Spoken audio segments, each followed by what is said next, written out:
জুলাই গণ অভ্যুত্থানের মাত্র ২ বছরে ফ্যাসিবাদ বিরোধী রাজনৈতিক দলগুলোর মধ্যে ঐক্যে ভাঙন দেখা দিয়েছে।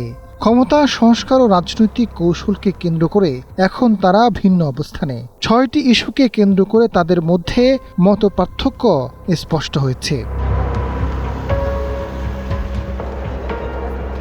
সম্প্রতি বিএনপি ও এনসিপি নেতাকর্মীদের মধ্যে সংঘর্ষের ঘটনা ঘটেছে। সংবিধান ও সংস্কার প্রশ্নে বিএনপির সঙ্গে মতপার্থক্য রয়েছে জামাতের। একই সময়ে দেশের বিভিন্ন শিক্ষা প্রতিষ্ঠানে ছাত্রদল ও ছাত্র শিবিরের মধ্যে সংঘর্ষ রাজনৈতিক উত্তেজনা আরও বাড়িয়ে দিয়েছে। জুলাই গণ অভ্যুত্থান বাংলাদেশের রাজনীতিতে একটি গুরুত্বপূর্ণ পরিবর্তনের ঘটনা। তবে সেই আন্দোলনের মধ্য দিয়ে গড়ে ওঠা রাজনৈতিক ঐক্য ধরে রাখা এখন সবচেয়ে বড় চ্যালেঞ্জ বলে মনে করছেন রাজনৈতিক বিশ্লেষকরা।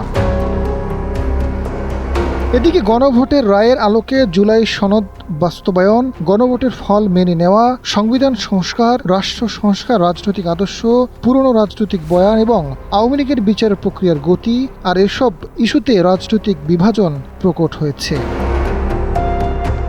রাজনৈতিক বিশ্লেষক দিলারা চৌধুরী জানান, গণভোটের ফল নিয়ে মতভেদ, সংবিধান সংস্কারের প্রশ্ন এবং ক্ষমতা কেন্দ্রিক রাজনীতির কারণে ফ্যাসিবাদ বিরোধী দলগুলোর মধ্যে দূরত্ব বেড়েছে।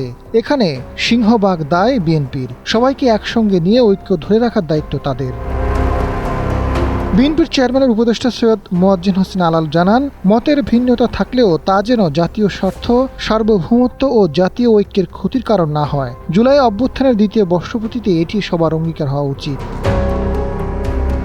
জামাতের সেক্রেটারি জেনারেল মিয়া গোলাম পরোয়ার জানান, সরকার কোনো পরাশক্তির চাপে ফ্যাসিবাদকে রাজনীতিতে ফেরার সুযোগ দিলে বিভক্তির দায় তাদের নিতে হবে। সেই পথে বিএনপির যাওয়া উচিত নয়। দেশের প্রতি এবং জুলাই আত্মত্যাগের প্রতি সম্মান জানিয়ে দলগুলোর ঐক্যবদ্ধ থাকা প্রয়োজন। গণরায় মেনে নিতে হবে এবং জুলাই সনদ বাস্তবায়ন করতে হবে।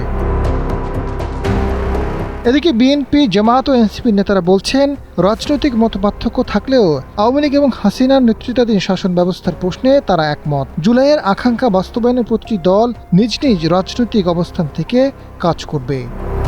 আজাদ ফারুক, সময়ের আলো।